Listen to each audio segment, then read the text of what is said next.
Colorado, you guys have been fucking amazing for the last 10 years.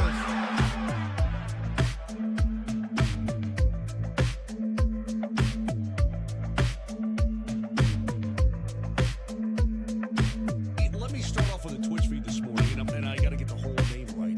Mile High Hockey Lab.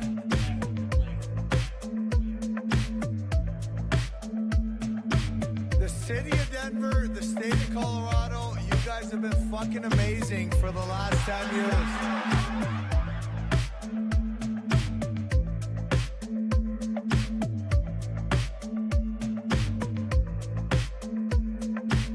Let me start off with a Twitch feed this morning, and I got to get the whole name right. Mile High Hockey Lab.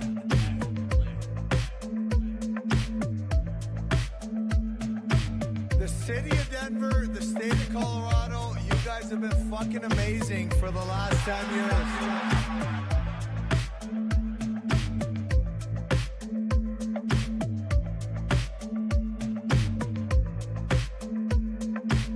Let me start off with a Twitch feed this morning, and I got to get the whole name right. Mile High Hockey Lab.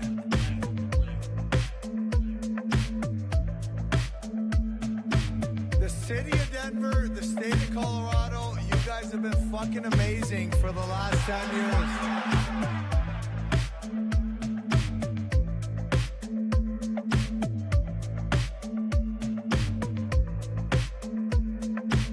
Let me start off with a Twitch feed this morning, and I got to get the whole name right. Mile High Hockey Lab.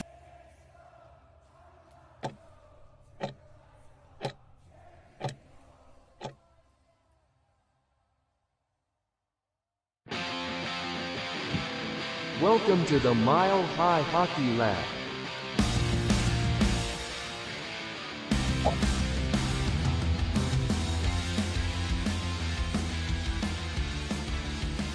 Hello and welcome to the Mile High Hockey Lab. My name is Adrian Hernandez.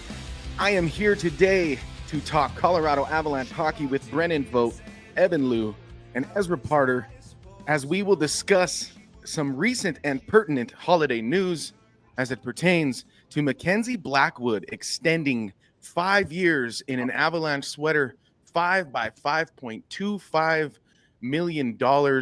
And I just want to rattle off real quick before I get all of your reaction, kind of what the article from the Avalanche says in terms of some quotes we got from General Manager Chris McFarland. But before I do that, folks, thank you so much for tuning in. Please smash that subscribe, that share button. Give us all a follow on your preferred social media platforms. And head on over to Spotify if you want to see our full catalog of episodes. This is a reaction episode, but I believe we have upwards of 85 weekly episodes. We didn't do one this week to honor Santa Claus and Christmas and all that comes with that. But this week, the Avalanche had other plans. They said, "Oh, are you celebrating the holiday? Too bad. We got some news for you." So we're going to talk about it today, folks. Thank you so much for tuning in. And it is Mackenzie Blackwood extending for 5 years. So here's a quote from General Manager, and Evan, I want to get your reaction to it.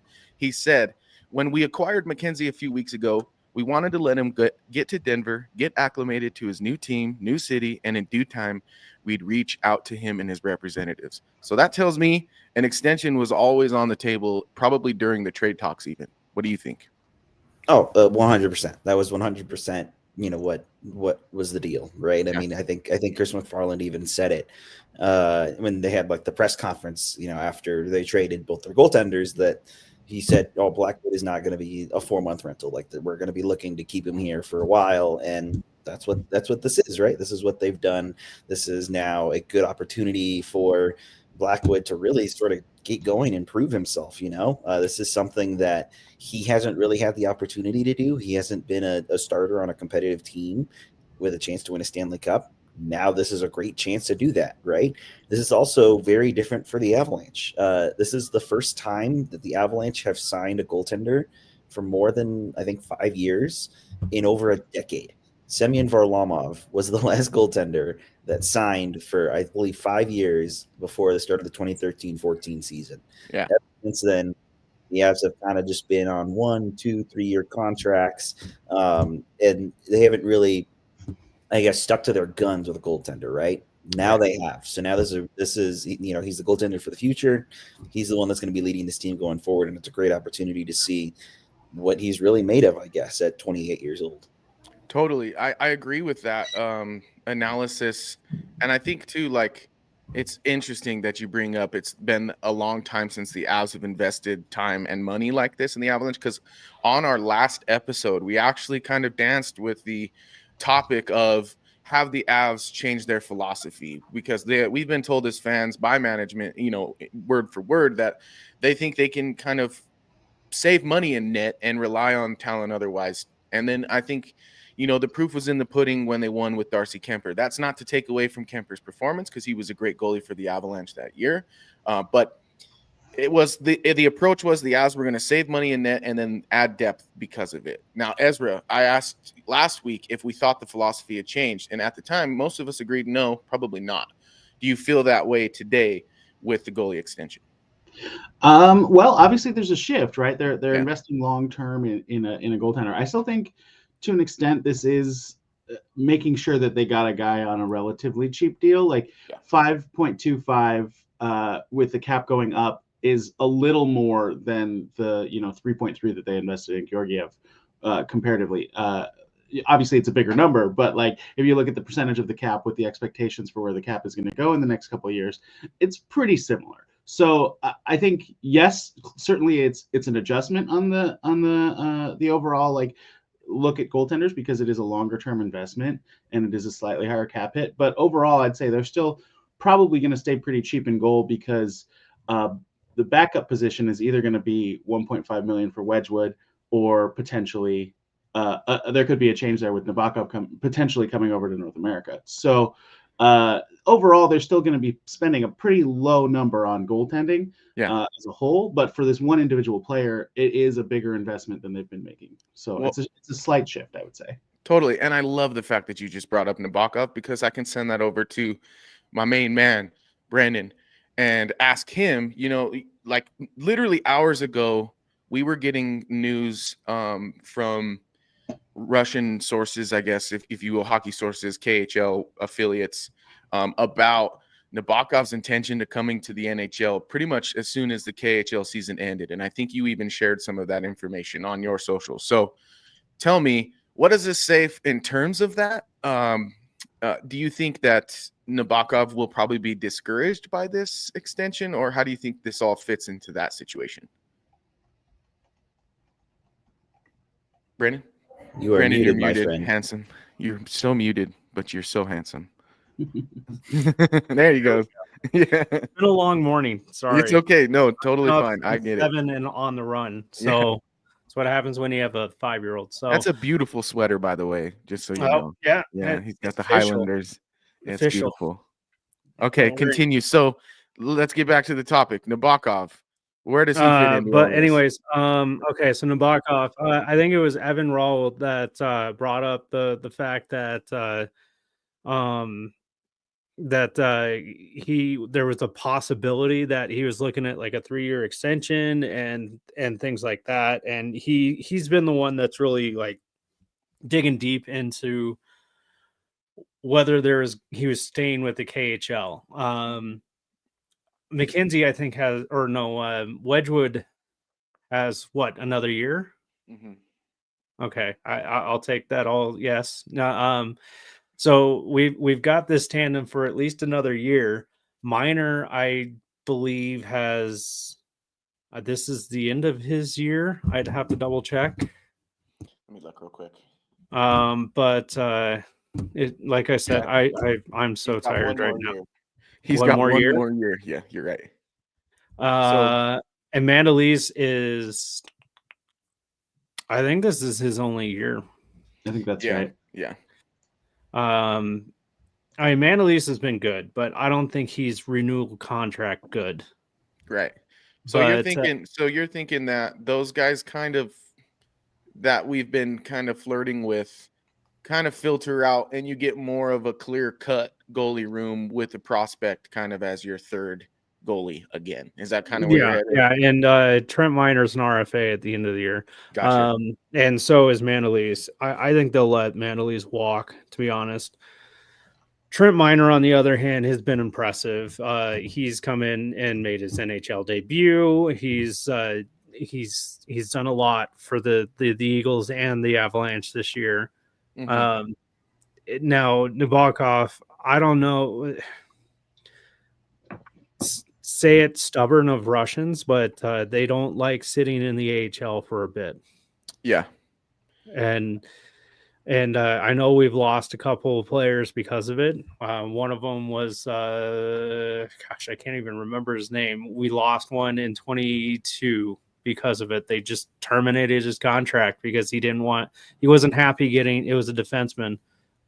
He wasn't happy getting the playing. Mironov, Andre Mironov. No, it wasn't Marinov. It was the last article I wrote for Colorado Hockey Now, and then yeah.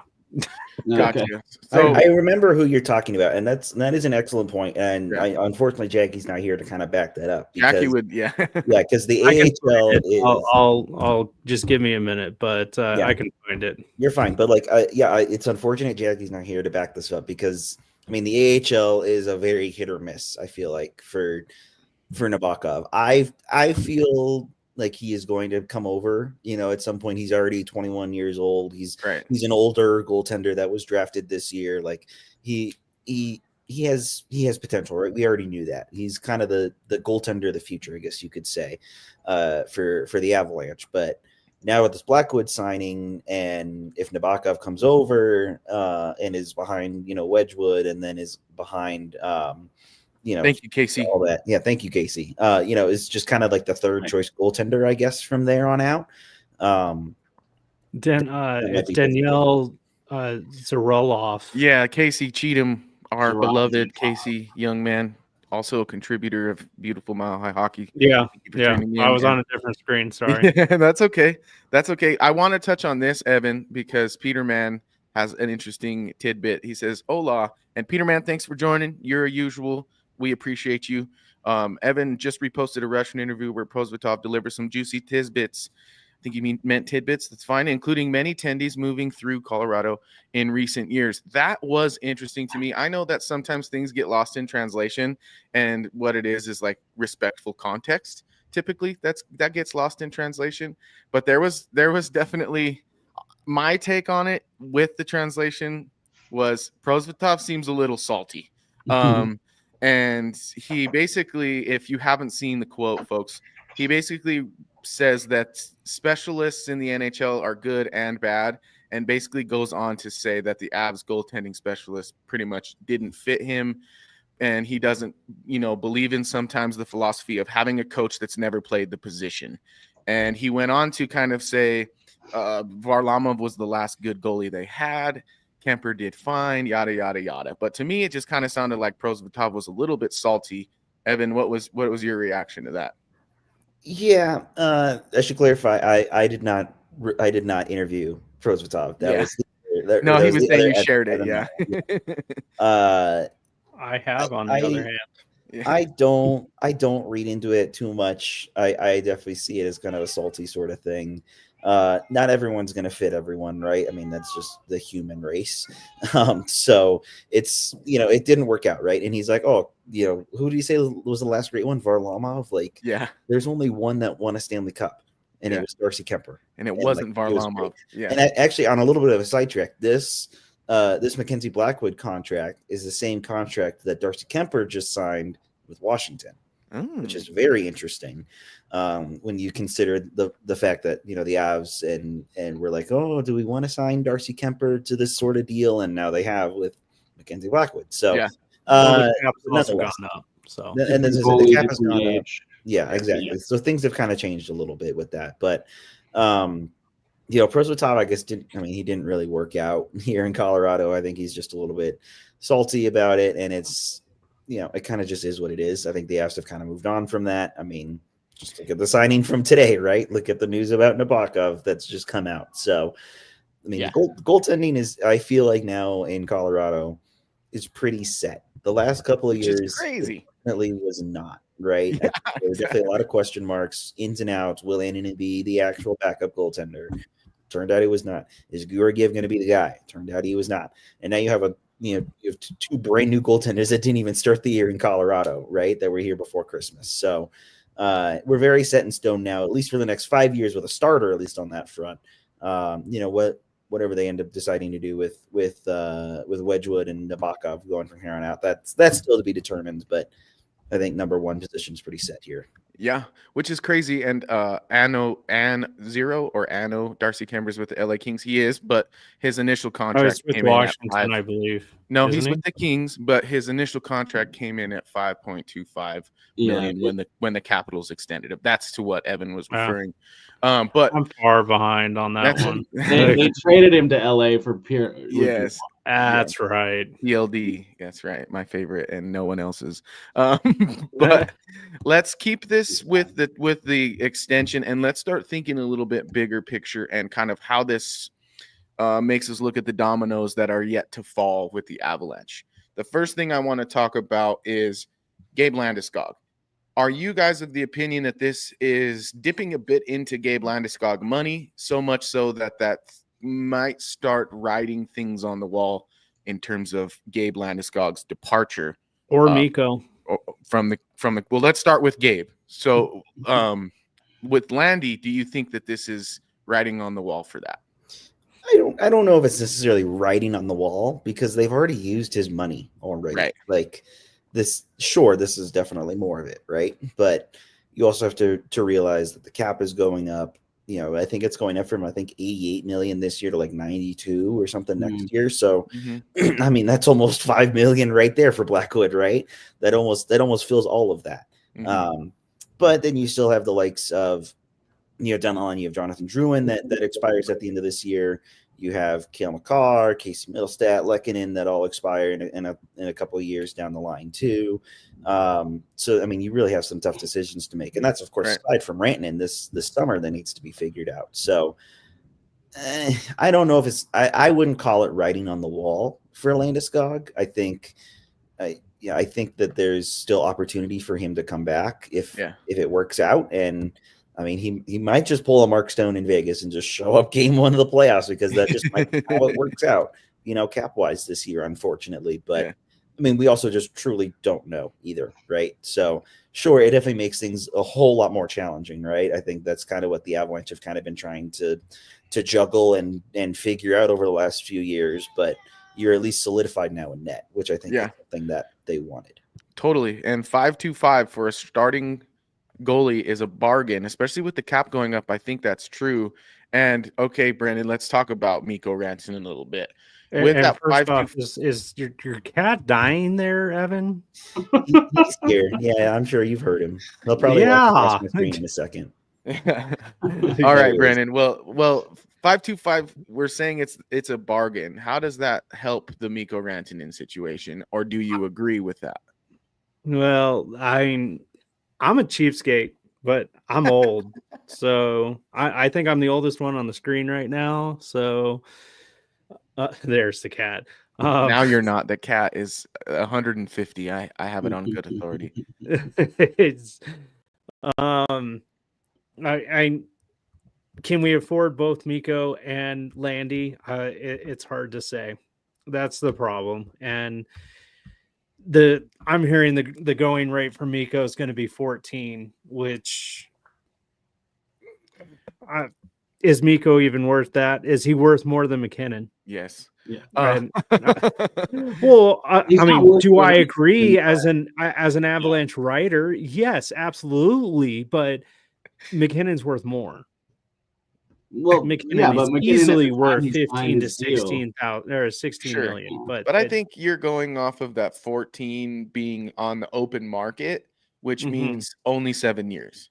And the Avs can offer the 8th year and shrink the AAV because of his status. So they can do 8 years, 12.25, and that's the same total. I believe it's 91 million or 90 million as 14 by 7. So I do agree with you, though. It's hard to imagine the Avalanche fitting that 7 million of Landeskog's as well as the whatever figure it's going to be for Mikko. I think that there's a real point there to be made, because that's when you do the math, even when the cap goes up, there's not room for $21 million for those two forwards.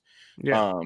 And that call me begs the experienced with a budget, but yeah. like, I got these gray hairs on my chin. Yeah. And you know, that's kind of what's interesting right now is with the Avalanche. It's awesome, as Evan mentioned, that things are shored up in net. That has been the question for a long time. But I think the overarching question for this Avalanche team for the longest time, basically since 2022, is, are they still contenders? And is Landeskog coming back? And I think as long as that has no resolution, every single move that happens from the Avs perspective will be referenced to that situation. And so I'm curious to see, you know, what's the next domino to fall. If it's a Mikko Rantanen contract, that says a lot to me. To me, that's probably, let me put it this way. Would you guys rather see Landeskog come back, play for 2 or 3 more years at $7 million, or would you rather extend Mikko Rantanen, who's in his prime, pretty much for market value, but get him until the next decade? Well, that's a hard question. Can I put an addendum to that? Sure. I would rather have the captain come back for 2 to 3 years, sign Mikko at a lower rate, get him a cup with Mikko, with the McRantonskog line again. Right. That's what I've always called it. You're personally. counting on Rantanen to take a cut at that point, which you yourself as not likely. a bridge deal. Yeah. A bridge deal. Which he ain't taking no bridge deal. That. Yeah. Hey, a man can dream. Yeah, I love it. Yeah. I guess if we're thinking realistically here, I think you have to go with Rantanen because that's your guy, right? That's your guy who's going to drive production forward, help McKinnon, be with Makar, all this sort of thing, right?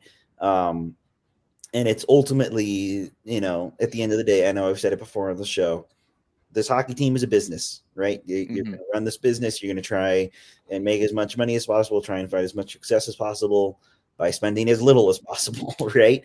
And if that means that Landeskog's time in Denver is coming to an end, then that freaking sucks, right? That's awful, of course. But you have to think about the longevity of this squad. You have to think of the longevity of the team, the future 10, 15 years down the line.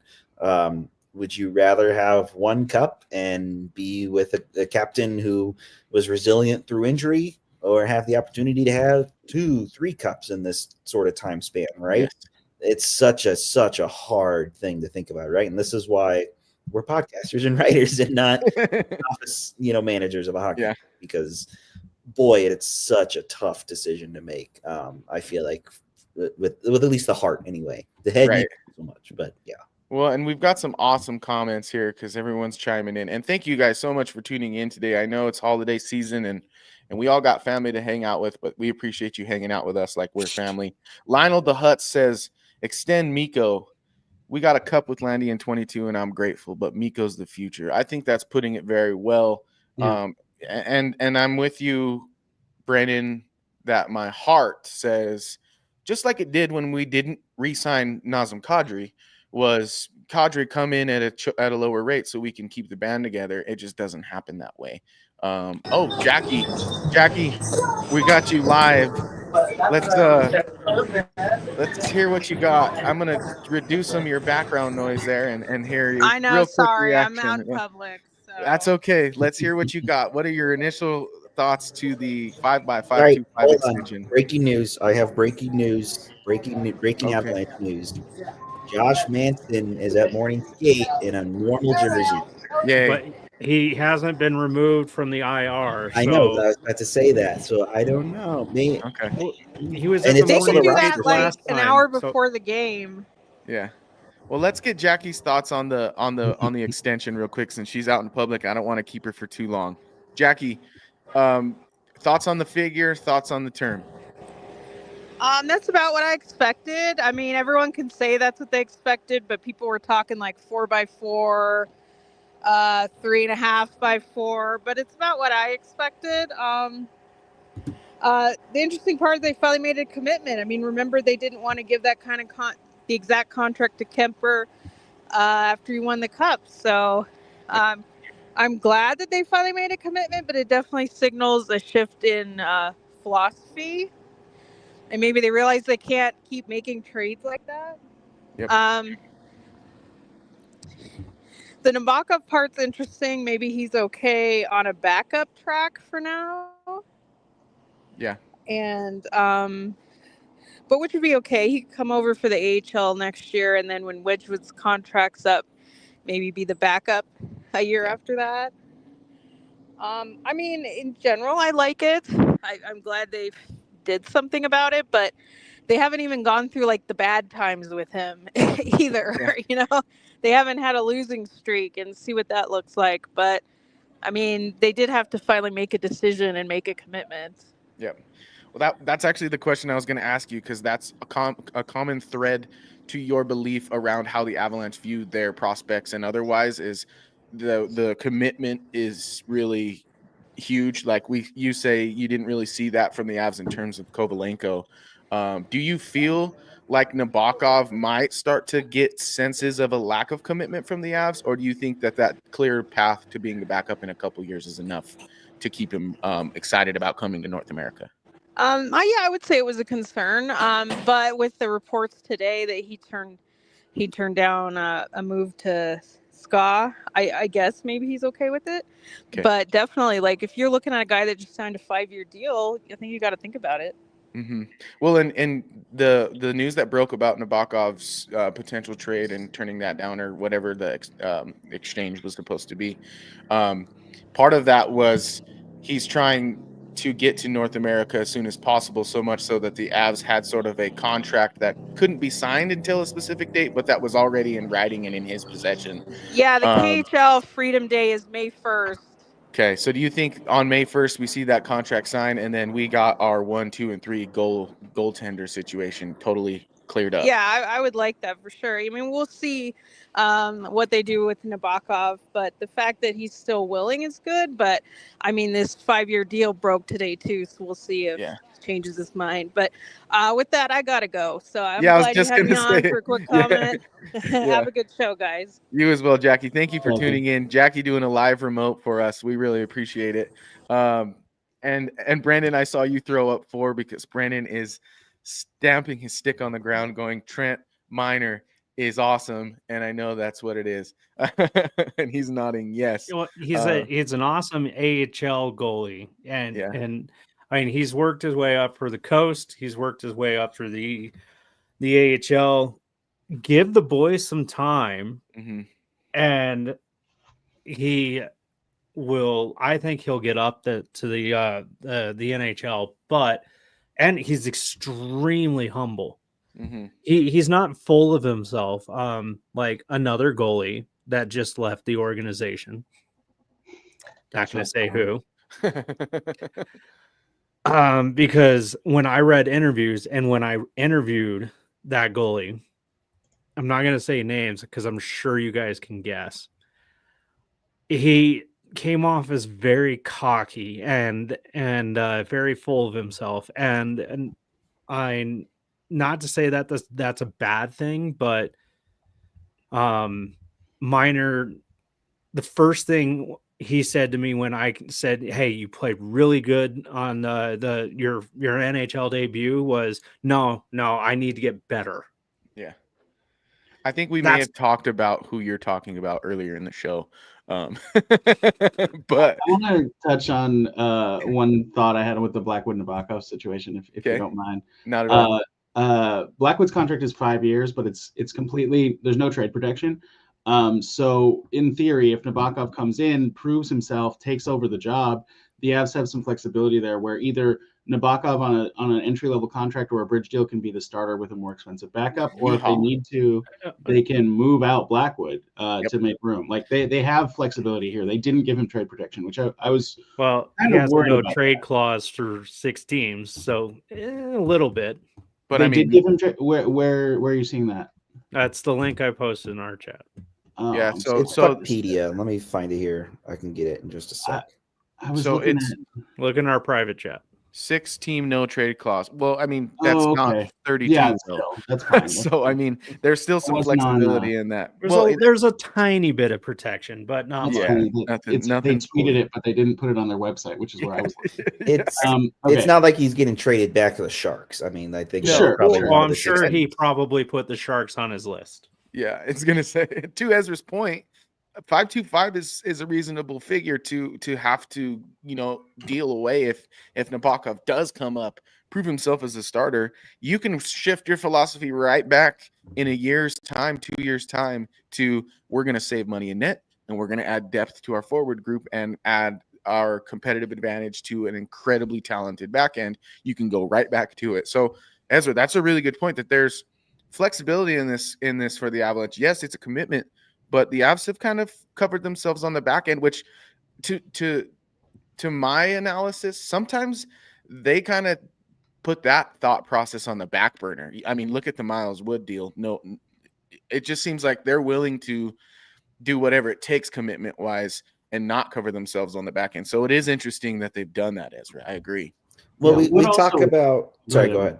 I was gonna. We talk about flexibility for Blackwood and how the Avs can still make moves with this. I also think that compared to goaltenders of this season with Annunen and Georgiev, that Blackwood has a much longer leash than those two had.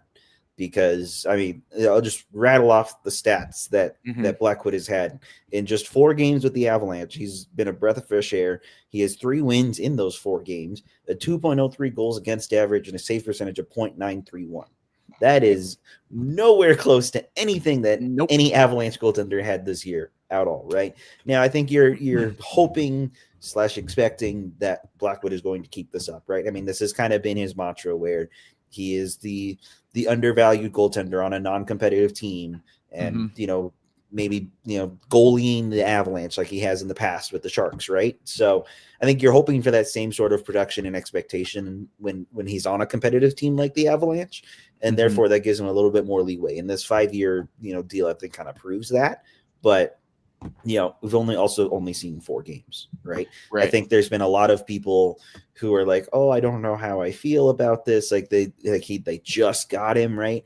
And you're thinking about, oh, do you want to sign him now where he might be cheaper, or do you want to take the risk and wait until June and maybe he didn't even make you to the playoffs, get you to the playoffs, right? Yeah. Then at that point, then it's like, ooh, is this really your guy? Do you want to test free agency and try and find another goaltender out there when options are already limited? Like, I would have much rather had them do this now because I think it might be cheaper.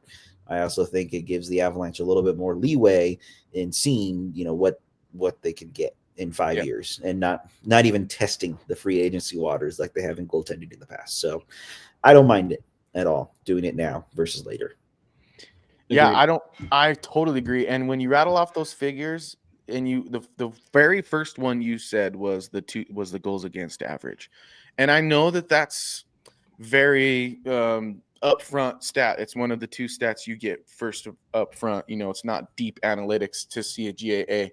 But it's also not very hard to realize that the Avs just needed pretty much a 2-goal performance from their keeper, and they'll win. The Avs are currently 15-2 in games when they've allowed 2 goals or less. Blackwood's one loss was one of the games that they've lost. Before that, they had only lost 1 game where they allowed 2 goals or less. And in fact, they were some 17 and odd losses in games where they had allowed 4 goals or less. So this Avalanche team was truly just desperate for some consistency in net, for a goalie that could keep these goal totals at a measurable amount so that this Avs talent can go score. And I think that it doesn't take long to see that in Mackenzie Blackwood already in his time here as a Colorado Avalanche.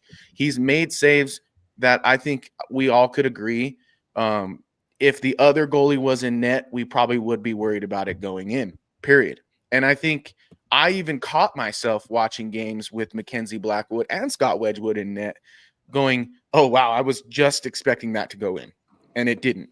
And that sort of feeling really solidified this move and solidifies to me this extension even further, as this Colorado Avalanche team is now suited and booted, baby, ready to go, with just missing a couple of depth pieces and a few healthy guys.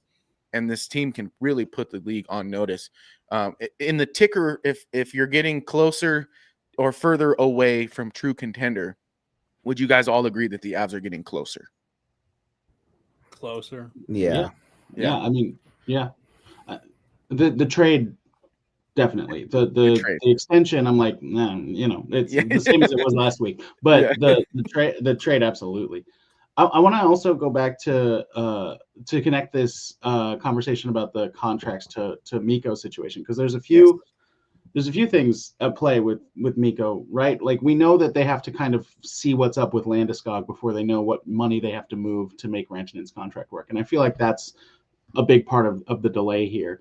Making this particular move is like, okay, we got to shore up the goalie situation. We got to deal with that. It's separate from the forward conversation, I think. So I don't think this contract affects it. But if they do need to move out money to make both Landeskog and Rantanen's contracts work, again, the trade protection is minimal for Blackwood. So theoretically, they could use him. There's no trade protection for Middlestat. Nichushkin's no movement clause expires after this season and becomes a modified no trade. It's 12-team no trade. Wood is on a 6-team no trade. So like, there's a bunch of money that's movable if they want to make room for Landeskog and Rantanen. But ultimately, like, the whole Mikko conversation is the whole Gabe conversation.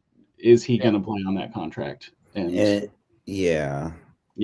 If this is a very big if the Avalanche can get both Landeskog and Rantanen to play next season, barring, obviously contract signing, barring health, that's a phenomenal top six that you have there, right? with McKinnon and Rantanen and Landeskog, Middlestat if he's still there, Nichushkin if he's still there, right? But then you would have like 6 Giovanni Smiths in the bottom 6. And you'd have Ivan, you'd have Kiviranta. Kiviranta's probably going to earn a deal. He's going to get a pay bump.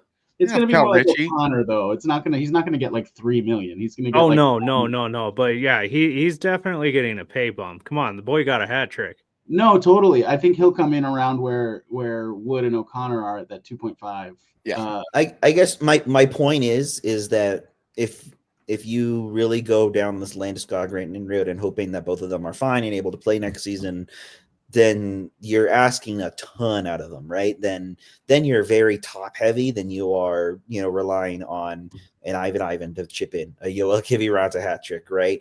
That's when things get a little more complex, right? And that's where we've seen some struggles in the past with contenders, right? Is that they're so top heavy that then you're not getting the help, elsewhere on a night-to-night basis. So you have to find the balancing act there, right? You have to figure out, can you get more of those Ivans who can chip in and do their part versus a more Giovanni Smiths, right? So, to be a front office manager, man. Well, I mean, the other option is that you terminate Landeskog's contract and then you sign him to a new one, but then the league has to approve that, and I doubt they do, because it's in the rules that you can't renegotiate contracts. So that would be kind of a loophole to that. So it's not possible. It's not really a loophole. It's a closed loophole. You can't do that. You can't, exactly.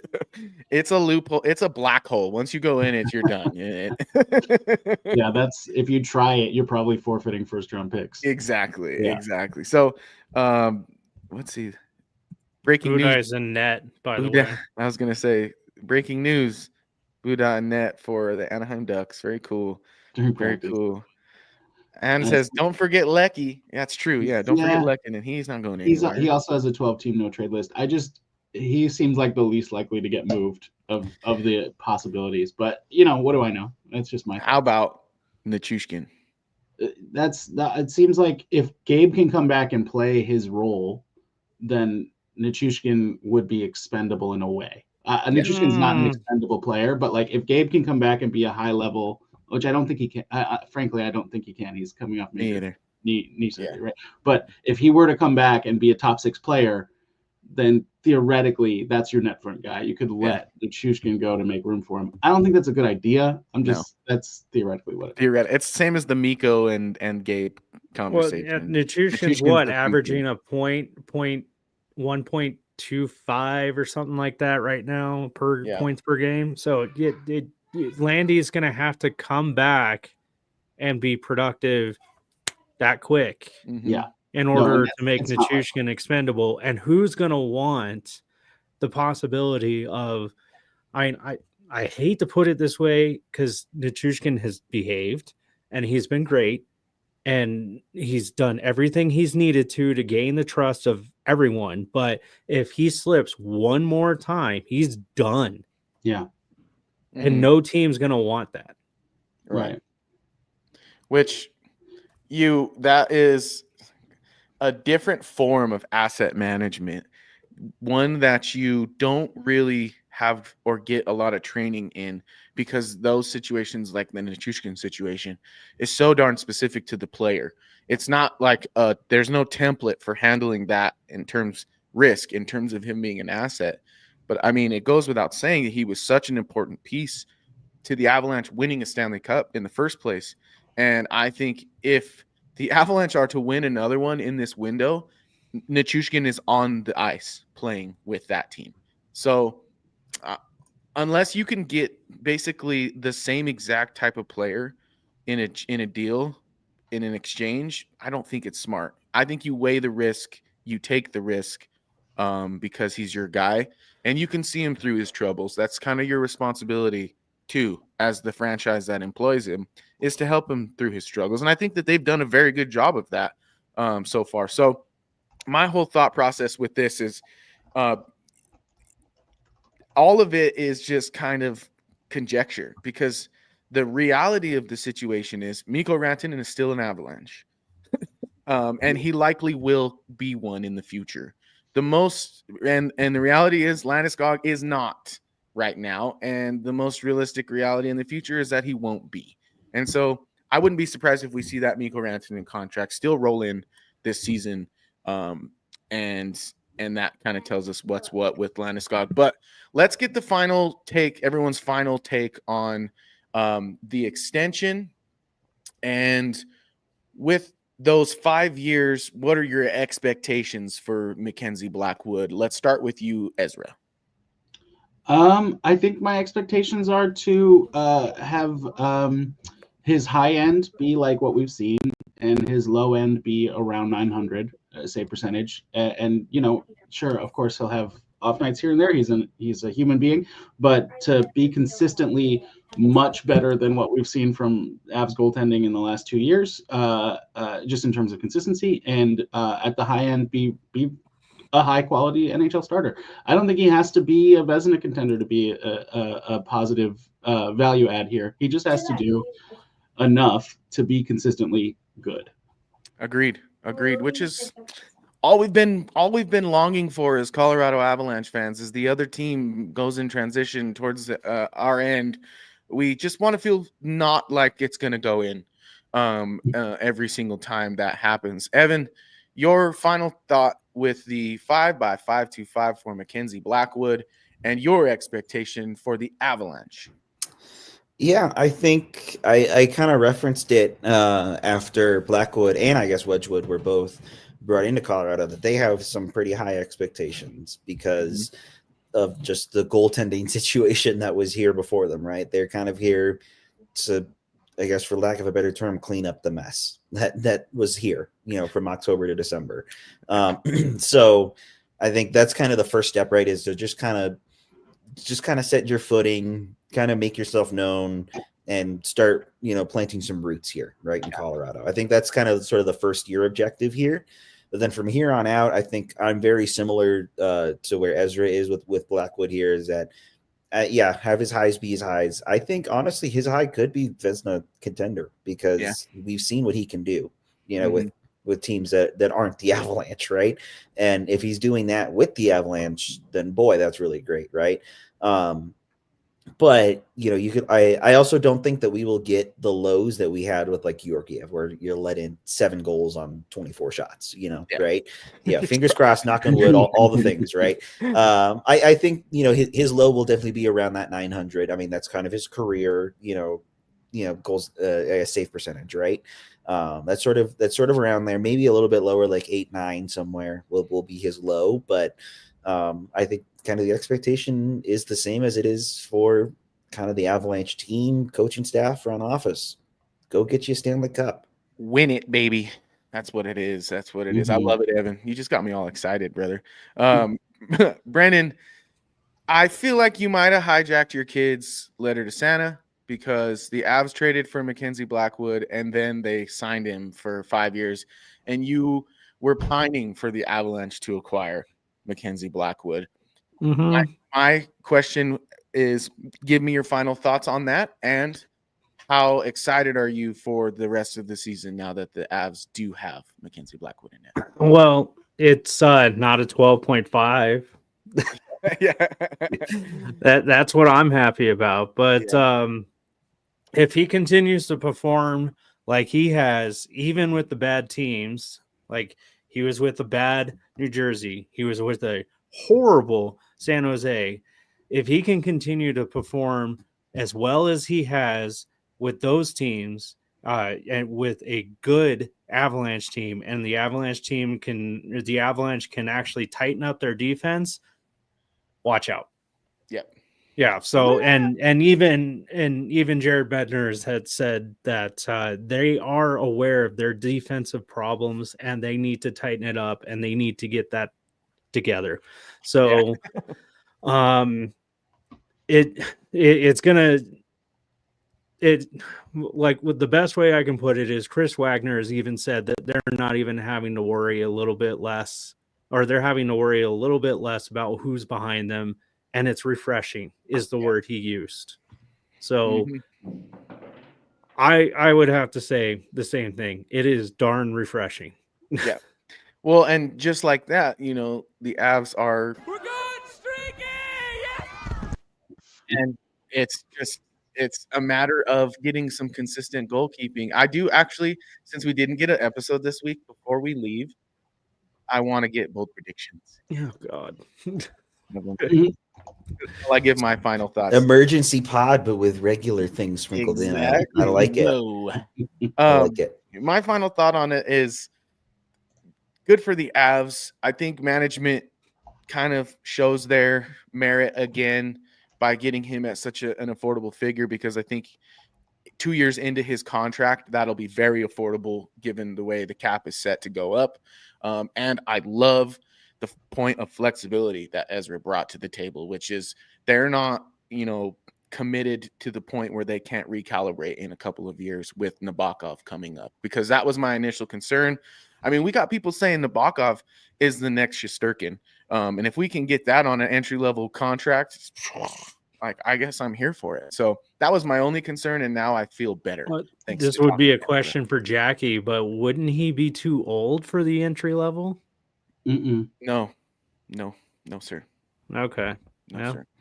Not to my knowledge, unless somebody wants to inform me otherwise. I don't believe so. Yeah. I want to say it's like 24 or something. Yeah. Is it 23 or 24?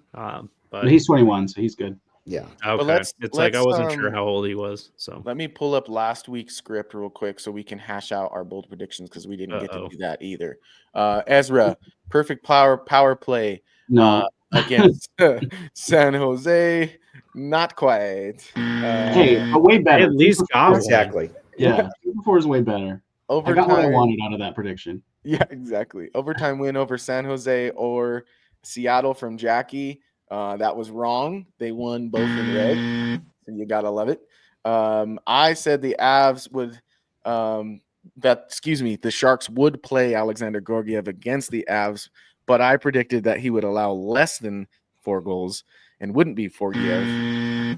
Man, I love being wrong. Well, I guess hold on. I'll give you a little stipulation, because wasn't the last goal an empty netter? True. I said 3 goals or less. Fair. Technically speaking. I mean, do I take a technical ding? I do. I take a technical ding. Hey, this All right. stat sheet, it'll say that he gave up 3 goals. It won't Yeah. say he gave up 4. That's So true. I would give that to you. That's true. That's true. Evan, you said that Kovalenko was going to score on the Avs. He got close in the first period. And him and Celebrini do seem to have a little bit of magic between them. I can't lie. And then, Brennan, you're going to have to tell me about this one. Did the Eagles split against the Gulls? No, they swept. Whew. That's the good kind of buzzer right there, though, baby, when the Eagles can get a sweep. Yeah, they swept a total of 10-3. Wow. That'll work. All right, well, let's run that track. Hope you got your new ones ready. It's a bold strategy, Cotton. Let's see if it pays off for him. I call that bold talk. All right, folks, this segment is called Bold Predictions, where we make a bold prediction every week. We circle around next week and we see if we've been correct or wrong, hand out those buzzers or dings. We are over for the last 2 weeks, 0 dings. I don't think I'm going to take that ding. I'll take it, but I won't take it in terms of the overall arching integrity of life.